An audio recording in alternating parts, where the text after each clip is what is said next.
But your government isn't supposed to be just the rest of us living our daily lives. You're supposed to be thinking about the future.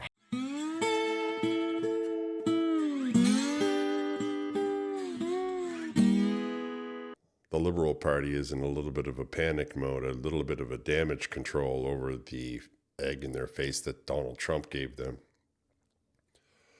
They can't now deny that their left-wing policies have destroyed the economy. You see, they no longer have that ability. So now they all of a sudden have to make it about how Donald Trump is forcing them to abandon their principles, how Donald Trump is forcing them to no longer care about, the things that they've been telling everybody that we have to care about for the last 10 years and 20 if you go back to the beginning of this madness. Some of those things, Mark Carney, who is increasingly out of touch, is saying are still important to Canadians while he tries to say that he's going to appease Donald Trump. I mean, it's a strange picture. However, this one is about I think he's the Natural Resources Minister, Jonathan Wilkinson. He went on with Vassy and it was, 10 minutes long. And there was a lot of he's a very long-winded individual who can basically talk to himself while trying to make it seem like he's making a point. Now, Vassy, to her credit, confronted him on the changes of his attitude and all of those things. And he ended up he got caught lying, flat out lying. And it went really, it went all down. It went really bad for him from there. But your government isn't supposed to be just the rest of us living our daily lives. You're supposed to be thinking about the future. And with great respect, I've interviewed you a number of times. I don't think anyone would describe you as a champion for building infrastructure to get our product to other markets. Other markets? MP Wilkinson? He's the one who stands up in the House of Commons and says that if you disagree with him, you're a climate denier. And he has called Pierre Poilievre a climate denier so many times we could probably fill a 5-minute segment with it. Other markets. In his mind, we're all going into high density except for him.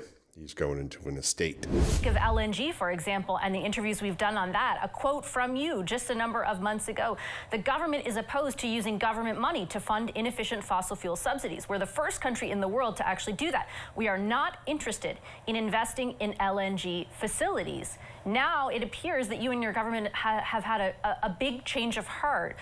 Why should Canadians trust that? Are you actually genuine about it? A number of the things you said there are actually just not true. Whoops.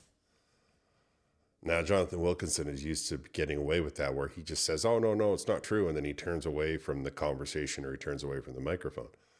However, when you tell Vassy that she's incorrect, she gets a little bit, her hackles rise slightly, and I think she flexes her muscle. The idea in his mind that he could tell her that what she said isn't true based on, imagine when she was preparing for this story, right? She knew he was coming, and she went to her assistant and said, well, when was the last time he was here? And, because they keep track of that stuff, there's a catalog of everybody who was there, where it's stored digitally. They pulled it up in under, 60 seconds. And it was a 12-minute clip or whatever. Somebody listened to it, and she formulated some questions based on that interview. And then this guy tries to say that it didn't happen. Imagine. Imagine in your mind that she's brushing her teeth or whatever, listening to this 10 minutes in preparation for this segment, right? And this guy, with his arrogance and his pompousness, thinks that he can just say, no, that's not true. Because somehow he feels that he has better pull with the audience that's watching Vassy than she does. The arrogance is just off the chart with these people. Of course, Vassy, I like to hear that. I'm in my mind right now when I saw him say that. I heard that little, that short that everybody. It was at this moment he knew. You know what I mean? Oh man. In terms of LNG, we have been supportive of LNG. The LNG Canada 1 is going to be starting up very soon. Wood fiber is being built. Cedar is very close to moving ahead. We are having active conversations on LNG Canada 2. Those all have been important things. The Prime Minister is already talking to the premiers about this. It's going to have to involve the provincial and territorial governments. Anybody who's been paying attention knows that he's lying there, that he absolutely has been slamming down on LNG.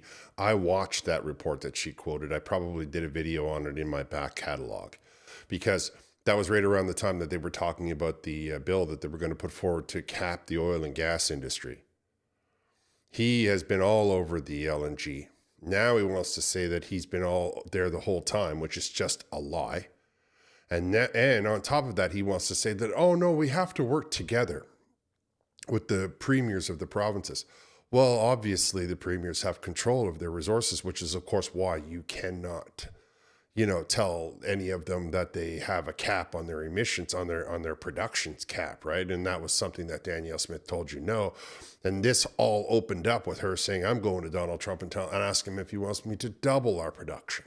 But I have seen Jonathan Wilkinson and a whole host of them come into committee and try to defend the fact that the pipeline is going to hit capacity in like 2 years.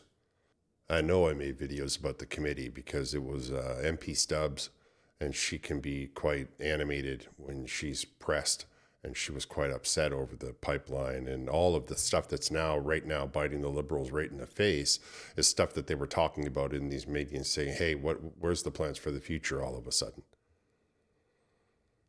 Now it's about to get really bad for Jonathan Wilkinson.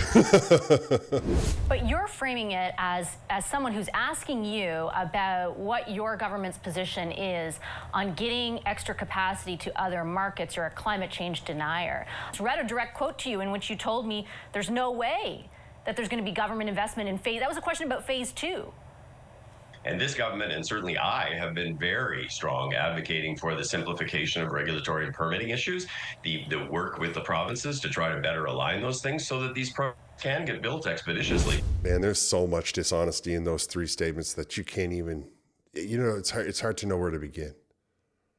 Jonathan Wilkinson calls everybody a climate denier. If you don't agree with his position, you don't believe in climate change. I can see it in my mind's eye how many times the guy has said it. However, what's interesting is that when Mark Carney made his announcement from Halifax before Trump got serious, he also called Pierre Poilievre a climate denier. So that's still a tactic that they're very much playing. Anything that's coming out of the mouth of the Liberals right now is only designed to make you think something that isn't true.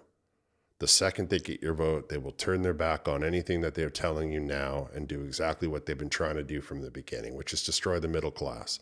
What is additionally interesting about this particular exchange, however, is that not only is Jonathan Wilkinson a friend of LNG, not only does he believe in opening up new markets, but he is the one that is telling the country that there has to be less regulation and red tape. If you want to believe that Jonathan Wilkinson and the Liberal Party is the people that are easy on regulations, that are easy on the restrictions for getting things done in this country, well, I just think then you must not have been paying attention over these last 10 years, or especially over the last 3 years. The Liberal Party is the party of regulations. They're the party that has doubled the size of government so that they can get people to look after all of their regulations. This guy's flat out lying. Question about whether you would incentivize. That's what you said was an investment. Yes, because I had asked you if you would provide any incentives for that phase 2 to be electrified, so that it would mitigate the emissions. No. You asked about an investment in the facility. We certainly have been working actively on the North Coast transmission line, which could be actually a way to electrify LNG Canada too, but also to actually open up a whole range of other things, including critical mineral supplies. That's been ongoing, and that discussion's been ongoing for some time. So you'd be willing, for example, for the government to play a role in electrification?